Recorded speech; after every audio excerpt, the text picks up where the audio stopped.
I'm curious about your thoughts about not calling witnesses, because a lot of people were really outraged. I was off when this story was happening. That Democrats refused to call witnesses when Trump's team was planning on calling over 100, clearly wanted to gum up the works and elongate this process, and I think that was their strategy. I think the Democrats were right to expedite that, and I know that that's not a popular opinion on the left right now, but they're not right. The Senate is not right to go on recess. Let's be clear. But if Republicans were really trying to make sure that this impeachment trial lasted so long that it made things incredibly difficult for the Senate to do other business, like, I don't see what could have been achieved by making this process last weeks longer. What's your thoughts? Well, my issue with the Democrats is that they seem to be pretty wishy-washy in anything they engage in. So everyone knew that Trump was going to be acquitted in the Senate. And so the purpose that was, cited over and over again was that this is the opportunity. It's basically political theater, right? And it's an opportunity to really highlight and note for the record what Trump really engaged in, and then to use that against the Republican Party, namely the Republican senators who vote to acquit him. So if that was their intention and their obligation going in, then why not go all the way? And I think the issue that I have with Democrats is that they always allow the Republican Party to set the terms of everything, even when they have a slim majority, even when they have the power. They're unwilling to do what Republicans would do if the shoe were on the other foot. So if they were going to do this in a wishy-washy way and not fight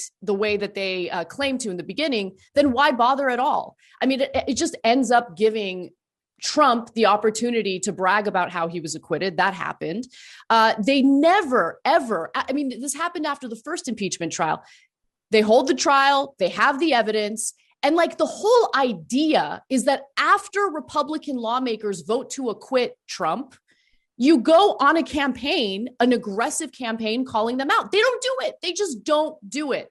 And so if they're not going to follow through on what the objective is, then don't do it at all, because it's incredibly embarrassing. We're already on to the next.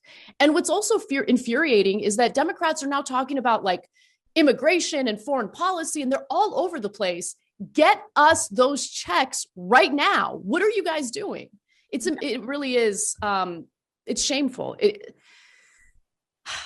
It's shameful. Well, the negotiation process is just infuriating because they're negotiating against themselves. I mean, the biggest problem I have is that Biden wasted a ton of time just don't even go through the process of saying we're going to do this in a floor vote, right? Like, there's no point. Just do it through reconciliation from the start. Because if they don't have this signed and checks aren't sent out by mid-March, there is a gap in aid, right? There's a gap in unemployment since the last COVID relief bill. So it wasn't time to kind of play patty cakes with Republicans. The time was to act swiftly and to understand your enemy. And I think kind of what a lot of our critiques boil down to is that the Democrats, after all of this time, after Trump, who they still try to divorce from the GOP, they still don't understand their enemy. They still don't get who they're dealing with. But yeah, that's infuriating. Yeah, well, one thing to keep in mind, and I'm seeing no coverage of this, and it's really strange, but, when it comes to the economic relief bill, Biden had a proposal that included a minimum wage hike, $15 an hour minimum wage. And now all of a sudden, he's really backing off on that proposal. He's wavering, and he says that he doesn't believe that provision would pass the Byrd rule through reconciliation. And it's so strange, right, that he all of a sudden starts wavering until you read the details about meetings he's been having in the White House, including a meeting he had just last week with corporate CEOs, the head of the U.S. Chamber of Commerce, which, by the way, also sent Biden and Congress an open letter arguing that the COVID relief plan needed to be much more targeted. And of course, they pushed back against the $15 an hour minimum wage. And so when we talk about Democrats being weak, I think that we also need to really focus and hone in on how they're not really weak. They're just serving the best interests of their donors. They're serving the best interests of the people who have actually fought against the American people hardest. And those are the corporate CEOs. Those are, the heads of the U.S. Chamber of Commerce, JP Morgan Chase, and what have you. Biden is not concerned about the Byrd rule, okay? If the Republican Party was able to successfully pass tax cuts for the rich, and that somehow qualified under the Byrd rule and was able to pass through reconciliation, I have a hard time believing that a $15 an hour minimum wage hike wouldn't pass in the same way. So as soon as you hear the wavering, as soon as you hear the wishy-washy language coming from corporate Democrats, understand that there's a very real reason for that, because we've seen how hard they're willing to fight against progressive policy proposals. They'll be wolves when it comes to those types of issues. But when it comes to wavering on the policies that Americans desperately need right now, it's not just because they're weak. There's a very clear reason for why they do that. Well, it's also what I hate about it is the cowardice of hiding behind procedure. No one in America gives a fuck about the Byrd rule. No one knows what it is. No one cares. I mean, Manchin is literally saying that he would use the Byrd rule specifically to kill a $15 minimum wage. Like, imagine how idiotic that is to hinge your politics on that kind of thing. That's not politics. That's just an obsession with maintaining a personal brand, as Sam always says. And Manchin's brand is, I'm going to be as centrist as possible, and I'm going to, screw the Democrats in every which way so that I can maintain this sort of image. I want to talk about something that Biden's been incredibly wishy-washy on. He had a campaign promise about canceling student loan debt. So people are clear. He could do it with the stroke of a pen. The same authority that he used to halt interest rates in the middle of the pandemic is the exact same authority that he could use to cancel any amount of student loan debt. He's decided that an executive order on $10,000 of student loan debt, that might be legal, but $50,000, then it becomes illegal. It's entirely arbitrary, and it's, as I mentioned, it's hiding behind procedure, I guess, to a certain extent, but also just an ignorance on behalf of the American people. Not even an ignorance that should be decried, but just because people don't know this stuff in the weeds. It's very cynical. But he has kind of, I think, convinced himself that it's like the moral thing to do, because if we cancel this amount of debt, then wow, what will that lead to? It'll lead to actually a jumpstart in the economy. But let me just get to this clip really quick, Anna, because this is Jen Psaki, who now is kind of walking back his comments from the town hall a little bit, or just like obscuring them even more. I just want to see what you think, because I don't know where this lands, by the way, where this fight ends up going. Sure, go ahead. Another follow-up on last night. The president said pretty clearly that he doesn't think he has the authority to cancel $50,000 in student loan debt. Today, Senators Schumer and Warren said in a statement that they were told the administration is still working on figuring out if it has the authority. So if your lawyers would determine that canceling this is legal, would the president go ahead with this? And if not, why not? Well, first, on last night's town hall, for those of you who didn't see the whole thing, he was reiterating his previously stated position, which is he doesn't favor $50,000 in student loan relief without limitation. And he used some examples of the types of schools or when it should be reimbursed or refunded. He said previously that relief above $10,000 should be targeted based on the borrower's income, based on the kind of debt in question, public schools versus private schools, graduate schools versus undergraduate. Obviously, there's a lot of considerations at play. What the president has told Senators Schumer and Warren is that once his team is in place at the Justice Department, and they are not, of course, they're not confirmed at this point, he will ask them to conduct a legal review of his authority to act by executive action in conjunction with a policy review from his Domestic Policy Council on how executive action debt relief, if any, should be targeted. So obviously that's a review that would need to take place. There's a legal consideration there, as I think everybody agrees. There's a policy consideration, and once that's concluded, he'll decide the path forward. So he hasn't yet ruled it out if all of these ifs and buts are still in place, and obviously you need your team in place and the review to take place. That's right. There needs to be a team at the Justice Department to make a recommendation on his legal authority. And obviously, the domestic policy team is in place, but they would be a part of that conversation certainly as well. And in the meantime, if Congress moves forward and sends him a package that provides $10,000 of student debt relief, he'd be eager to sign that. So there are several levers here, and he's looking forward to that process. Okay. So a task force, basically.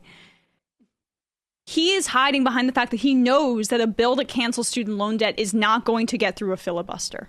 It's not going to happen. What are your thoughts on that clip? Because I just think she muddied the waters even more. I have no idea where this goes. I mean, I'm going to err on him not doing anything, but... I think that your prediction is accurate. I don't think that he's going to cancel a single dollar of student loan debt. And the way that this conversation has kind of devolved just provides evidence of that.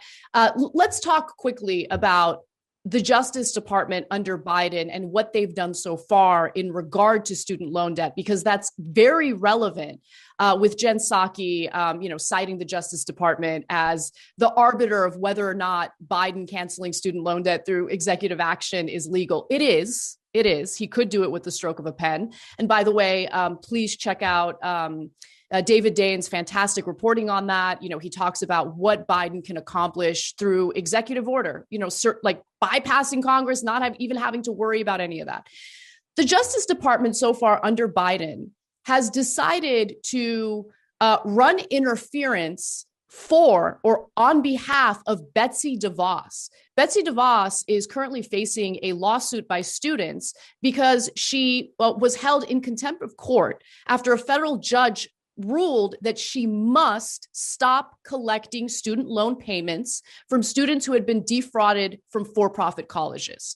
So there was a federal judge who ruled that way. Betsy DeVos ignored that judge. She proceeded to not only collect student loan payments from people that she had no business collecting student loan payments from, she did so by garnishing their wages. And then the federal judge found her in contempt, and she's facing a lawsuit by these students. So the students want her to submit a deposition. And guess what Biden's Justice Department did? Ran interference, and they're essentially preventing and helping Betsy DeVos from having to submit a deposition. Why are they doing that? She broke the law. She was held in contempt. She had to pay a $100,000 fine, which, by the way, was paid by the education department. So we paid for that fine, which is also infuriating. But my point here is, I don't trust Biden's Justice Department to do the right thing on behalf of students, period. The fact that they're protecting Betsy DeVos from having to submit a deposition tells you everything you need to know about how this Justice Department feels about student loan debt and students getting defrauded. Absolutely. And I'm kind of interested really about the psychology behind it. I know that that's a little bit out there, but, Biden came from a state that was the credit card state, and he was the credit card senator. And he is obsessed with kind of disciplining young people through debt and disciplining people through debt. I mean, there's a reason that students can't file for bankruptcy and lost those protections for their student loans. I mean, Biden really does believe in this kind of mythical notion of fiscal responsibility and debt as a way to keep people in check. And that's why he's so quickly backtracking on this campaign promise. And let's not forget, the federal government is the number one institution that gives out student loans. They make cash off of people suffering under the crushing weight of student loans. And so it's a lot more insidious than it even comes off. And again, hiding behind task forces, hiding behind procedure, hiding behind all of, we're going to come together and make the accurate decision on this. Have an ideology. Have an ideology. And it's this mythology of smarts and experts. No. What's the right thing to do? What's the good thing to do? I am flummoxed. It would also be a massive campaign boon to him because he struggled with Latinos, for example, in the last race. A lot of these for-profit colleges, they prey on people like immigrants and people of color in particular with degrees that don't give them anything, and then they're saddled with debt for many, many years. So it would just be a win no matter what. But he refuses to do so. I'm wondering what your thoughts are on just like why. Well, I mean, Emma, I think you're being a little too harsh. I mean, Biden has minorities in his cabinet. End of story. That's it. Sorry, I forgot. And I think the hollow pandering that the Democratic Party engages in and tries to pass off as, doing something in name of diversity, it's so insulting. And they use race, gender, sexual orientation, everything you could imagine in order to differentiate themselves from the Republican Party, right? And all of this symbolic stuff that they do, I'm sure counts for something. But when it comes down to actual substantive policy that genuinely improves the lives of everyone, but also disproportionately the Black community, Latinos, as you mentioned, they don't do it. They don't do it. For-profit colleges have preyed heavily, as you mentioned, on the Latino community, on the Black community, on our veterans. Okay. And what is Biden doing? What is he doing? And so I don't really think, look, Branko Marcetic wrote a really, really great book about, Biden's career, who he really is. And the fact of the matter is, based on that very well-researched book, he's never really had like a strong political ideology. He's always been pretty malleable, right? And he tends to be more malleable in the direction of the right wing, in the direction of corporate interests. And that's exactly why he was so willing to champion that bankruptcy bill and make sure that it passes. And as a result, students are like unable to ever discharge their student loan debt, even if they file for bankruptcy. It's nearly impossible. And even if a federal judge rules that they no longer have to pay back student loan debt because they've been defrauded, Biden's Justice Department will come in and help protect a previous education secretary who decided to continue collecting those student loan debt payments anyway. I mean, it's just, this is who he is. This is what he represented before he was elected. I think it's silly to think that he'd be any different, even given the economic anxiety and instability that Americans are facing right now. Yeah. I mean, the honeymoon's over. I'm still in favor of, I'm still encouraged by the fact that he wants to go bigger on stimulus and learn some lessons from the Obama era. And I think he's been good on vaccines. But that's kind of it right now. That's kind of it, right? Mm-hmm. And I think we have to be realistic about that. I know you have to run. I just want to get into this fun Ted Cruz stuff, maybe lift all of our spirits after being a bit depressed by the Biden stuff. So